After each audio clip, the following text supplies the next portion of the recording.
নমস্কাৰ Assam বিনাছ YouTube channel চাই থকাৰ বাবে ধন্যবাদ আৰু এই মুহূৰ্তত দিব লৈছো কেইবাটাও গুৰুত্বপূৰ্ণ খবৰ আৰু এনে ধৰণৰ খবৰ নিতৌ চাই থাকিবলৈ চেনেলটো সাবস্ক্ৰাইব কৰি ভিডিঅ'টোত এটা লাইক কৰি দিব লৈছো ৰাতিপুৱাৰ প্ৰথমটো খবৰ পুনৰ ৰাজ্য জোকাৰি যোৱা এক লজ্জাজনক ঘটনা সংঘটিত হৈছে যুগল কলিতা নামৰ এগৰাকী ব্যক্তিৰ কামনাৰ বলি হ'ল এগৰাকী কলেজীয়া ছাত্ৰীৰ সৈতে অপকৰ্মৰ অভিযোগ উঠিছে যুগল কলিতাৰ বিৰুদ্ধে ঘৰত অকলে থকাৰ সুযোগ লৈ কৰিলে ছাত্ৰীৰে কুকৰ্ম 55 বছৰীয়া অভিযুক্ত লম্পট যুগলে সংঘটিত কৰিলে জঘন্য কাণ্ড দক্ষিণ কামৰূপৰ 6 গাঁৱত সংঘটিত হৈছে এই জঘন্য ঘটনাটো যুগল কলিতাৰ বিৰুদ্ধে ছাত্ৰীগৰাকীৰ সৈতে যৌন নিৰ্যাতনৰ অভিযোগ উত্থাপন হৈছে যুৱতীগৰাকী পৰিয়ালক হত্যাৰ ভাবুকিৰো অভিযোগ লম্পট যুগলৰ বিৰুদ্ধে পূৰ্বেও ছাত্ৰীগৰাকীক অশ্লীল ইংগিত দি আহিছিল লোকজনে ভুক্তভোগীৰ পৰিয়ালে লম্পট যুগলৰ বিৰুদ্ধে দাখিল কৰিছে এজাহাৰ দোষীক উচিত শাস্তি দাবী পৰিয়াল আৰু স্থানীয় ৰাইজৰ বেদখলকাৰী নিষ্ঠাৰ নাই অসমীয়াৰ ভূমি দখল কৰিলে উচ্ছেদ চলিবই এইদৰে বেদখলকাৰীক পুনৰ শেষ সকিয়নি দিলে ৰাজ্যৰ মুখ্যমন্ত্ৰী হিমন্ত বিশ্ব শৰ্মাই শৰীৰত শেষ হিন্দু তেজ থকালৈকে আমি যুঁজি যাম উচ্ছেদ চলোৱাৰ পৰা আমাক কোনেও বাধা দিব নোৱাৰে বেদখলকাৰীয়ে নিজে তালি টোপোলা বান্ধি গুচি যোৱাৰ পৰম্পৰা আৰম্ভ কৰিছে অসমীয়া জাতিয়ে অসমক সুৰক্ষিত কৰিব বুলি বাৰ্তা পাইছে বেদখলকাৰীয়ে এতিয়া আমাৰ সৈতে যুঁজিবলৈ সাহস নকৰে সংকল্প এটাই অসমৰ প্ৰতি টুকুৰা ভূমি বেদখলমুক্ত কৰিবলৈ উচ্ছেদ চলাম এনেদৰে পুনৰ হুংকাৰ ৰাজ্যৰ মুখ্যমন্ত্ৰী হিমন্ত বিশ্ব শৰ্মাৰ 1,29,000 বিঘা মাটি আমি বেদখলমুক্ত কৰিছোঁ বাংলাদেশীৰ কবলৰ পৰা আমি বেদখলমুক্ত কৰিছোঁ 8,000 বিঘা মাটি পুনৰ এনেদৰে অবৈধ বেদখলকাৰীক শেষ সকিয়নি দিলে ৰাজ্যৰ মুখ্যমন্ত্ৰী হিমন্ত বিশ্ব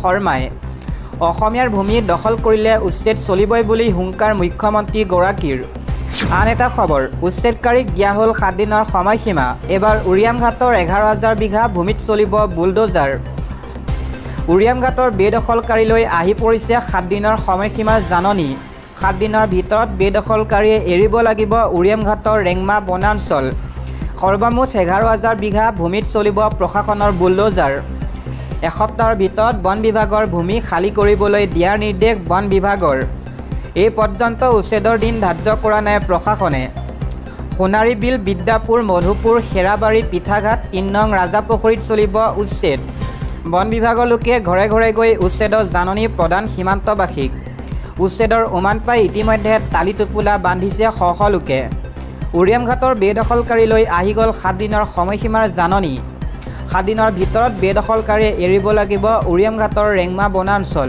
দিব লৈছো আন এটা খবৰ গৰুসুঁতি প্ৰকল্প লাভ লোকচানৰ প্ৰকল্প নহয় লাভ লোকচানৰ হিচাপ কৰিবলৈ আমি ব্যৱসায় নহয় গৰুসুঁতিক বাংলাদেশী কবলৰ পৰা মুক্ত কৰাটোৱে হৈছে আমাৰ লাভ অসমীয়া যুৱকে কপালৰ ঘাম মাটিত পেলোৱা প্ৰমাণ গৰুসুঁতিৰ প্ৰকল্প গৰুসুঁতিয়ে প্ৰমাণ কৰিব যে লাচিত চিলাৰায় তেজ এতিয়া অসমীয়াৰ বুকুত প্ৰবাহিত হৈ আছে এইদৰে গৰুসুঁতিৰ প্ৰকল্পক লৈ হিচাপ খোজা সকলক প্ৰত্যুত্তৰ মুখ্যমন্ত্ৰী হিমন্ত বিশ্ব শৰ্মাৰ গৰুসুঁতিৰ প্ৰকল্পৰ বিৰুদ্ধে লিখা আৰু ষড়যন্ত্ৰ কৰা সকলোক বাধা নিদিয়ে মুখ্যমন্ত্ৰীয়ে আনকি অপমান কৰিলেও বাধা নিদিয়ে মুখ্যমন্ত্ৰী হিমন্ত বিশ্ব শৰ্মাই কিন্তু এদিন অসমীয়া জাতিয়ে এভাৰেষ্ট শৃংগ আৰোহণ কৰিবই বুলি মন্তব্য মুখ্যমন্ত্ৰীৰ কিছুমানৰ ভুলৰ বাবে শংকৰ মাধৱৰ কথা পাহৰি পেলাইছিল অসমীয়াই শংকৰ মাধৱৰ পৰিৱৰ্তে অসমীয়াই ক'বলৈ আৰম্ভ কৰিছিল শংকৰাজানৰ কথা গুৰুজনাৰ নাম নোহোৱা হৈ শংকৰাজান হৈছিল আজান পীৰ নিজৰ ঠাইত থাকিব শংকৰাজান নিজৰ ঠাইত থাকিব তেতিয়াহে অসমীয়া জাতি জীয়াই থাকিব বুলি মন্তব্য কৰিছে মুখ্যমন্ত্ৰী হিমন্ত বিশ্ব শৰ্মাই দিব লৈছো আন এটা গুৰুত্বপূৰ্ণ খবৰ ৰাজ্যত ভুৱা নিযুক্তি কেলেংকাৰী ইতিমধ্যে গ্ৰেপ্তাৰ হৈছে বিজেপি নেতাসহ 4 জন ৰাজ্যৰ সংঘটিত ভুৱা নিযুক্তি কেলেংকাৰীত বিজেপি নেতা ভুৱা নিযুক্তিত জড়িত বিজেপি নেতাসহ 4 দালালক গ্ৰেপ্তাৰ কৰা হৈছে বন বিভাগৰ ভুৱা নিযুক্তি পত্ৰ দিছিল প্ৰাৰ্থীক নিযুক্তিৰ মাষ্টাৰমাইণ্ড নলবাৰী শশাংক দাসক গ্ৰেপ্তাৰ কৰিছে আৰক্ষীয়ে নিযুক্তি কেলেংকাৰীত জড়িত বিজেপি নেতা নুৰ হুছেইন আলীকো গ্ৰেপ্তাৰ কৰা হৈছে গ্ৰেপ্তাৰ হৈছে বাক্সাৰ লখেশ্বৰ দাস সুনীল দেউৰী শশাংক দাসৰ স্বীকাৰোক্তিৰ ভিত্তিত আৰক্ষীৰ অভিযানত গ্ৰেপ্তাৰ হৈছে আটাইকেইজন 18খন নিযুক্তি পত্ৰ লৈ চিৰাঙৰ ডিএফঅ কাৰ্যালয়ত নিযুক্তিৰ বাবে গৈছিল প্ৰাৰ্থীসমূহ নিযুক্তি পত্ৰসমূহ পৰ্যবেক্ষণৰ পিছতে পোহৰলৈ আহিছে এই কেলেংকাৰীৰ তথ্য। দিব লৈছোঁ আন এটা খবৰ। অসমৰ ভৱিষ্যত সলনি কৰি দিব পৰা খবৰ আহিছে ৰাজ্যবাসীৰ বাবে। অসমৰ মাটিৰ তলত পোৱা গৈছে বহু মূল্যৱান ৰত্ন খনিজ সম্পদ। জিঅ'লজিকেল ছাৰ্ভে অফ ইণ্ডিয়াৰ জৰীপত প্ৰকাশ পাইছে এই বিস্ফোৰক তথ্য।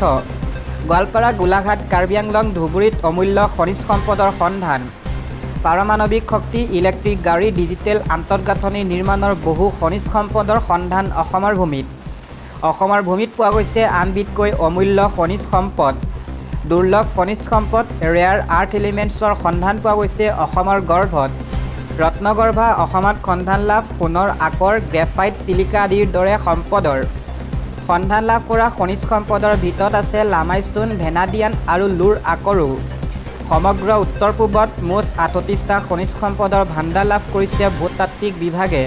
কাৰ্বি আংলঙত 28.8 নিযুত টন ৰেয়াৰ আৰ্থ ৰিচ চানাইডৰ ভাণ্ডাৰ আৰু ডিমা হাছাওত পোৱা গৈছে 1490 নিযুত টন লামাইষ্টোন। গোলাঘাট আৰু কাছাৰত বহু নিযুত টন চিলিকাৰ ভাণ্ডাৰ সন্ধান লাভ কৰিছে ভূতাত্ত্বিক বিভাগে। কাৰ্বি আংলঙৰ চামচাম্পি পাহাৰ আৰু চামটেৰানত ৰেয়াৰ আৰ্থ এলিমেণ্টৰ ভাণ্ডাৰ পোৱা গৈছে। ধুবুৰী নদীৰ পাৰত পোৱা গৈছে বিশাল সোণৰ আকাৰৰ ভাণ্ডাৰ আৰু গোৱালপাৰা, পাইকান আৰু পৰ্বতঝোৰাত বিশাল পৰিমাণৰ খনিজাত দ্ৰব্যৰ সন্ধান পোৱা গৈছে। GSৰ প্ৰতিবেদনৰ পিছতেই তোলপাৰ লাগিছে সমগ্ৰ দেশ। দিব লৈছোঁ আন এটা পলিটিকেল ব্ৰেকিং নিউজ। মুখ্যমন্ত্ৰী মহোদয়, পাৰে যদি আপুনি যোৰহাট, ডিব্ৰুগড়ৰ পৰা নিৰ্বাচন জিকি দেখুৱাওক। তাৰ প্ৰত্যাহ্বান এয়া চাওঁ আহক। বঙালীৰ ভোটেৰে বোলে জালুকবাৰীৰ পৰা বাৰে বাৰে জিকি আছে ডক্টৰ হিমন্ত বিশ্ব শৰ্মা।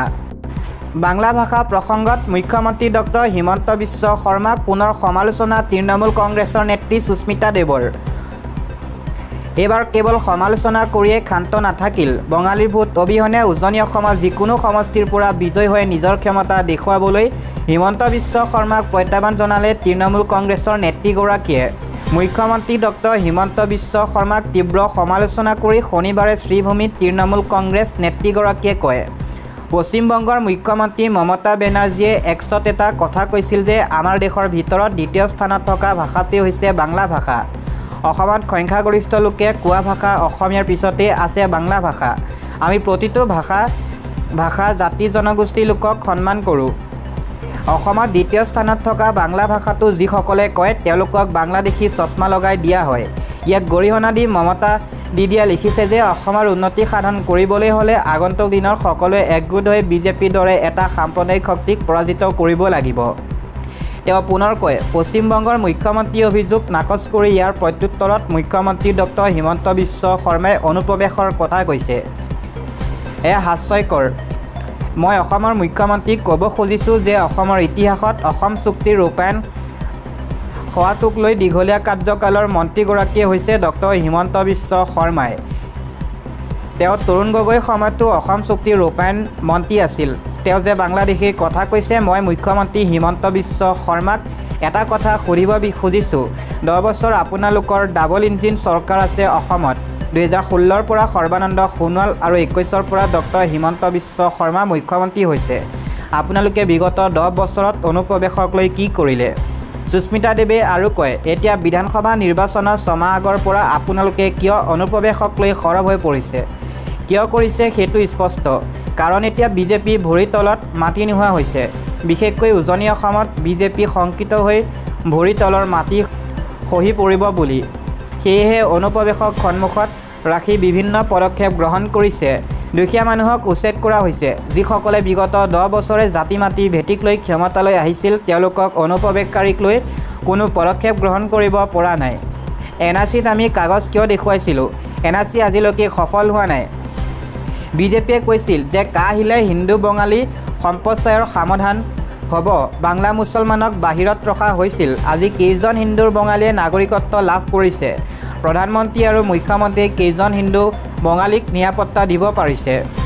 মুখ্যমন্ত্ৰী ডক্টৰ হিমন্ত বিশ্ব শৰ্মাই জালুকবাৰী সমষ্টিত 2001 চনৰ পৰা বঙালীৰ ভোট লাভ কৰিয়ে বহুবাৰ বিধায়ক হৈছে বুলি মন্তব্য কৰি সুস্মিতা দেৱে কয়, আপোনাৰ যদি সাহস আছে তেন্তে যোৰহাট, ডিব্ৰুগড়, তিনিচুকীয়াৰ পৰা এবাৰ নিৰ্বাচনক প্ৰতিদ্বন্দ্বিতা কৰি বিজয় হৈ দেখুৱাওক।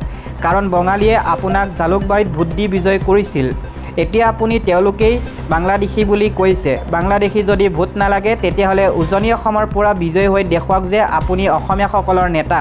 সুস্মিতা দেৱে এই মন্তব্য কৰিছে।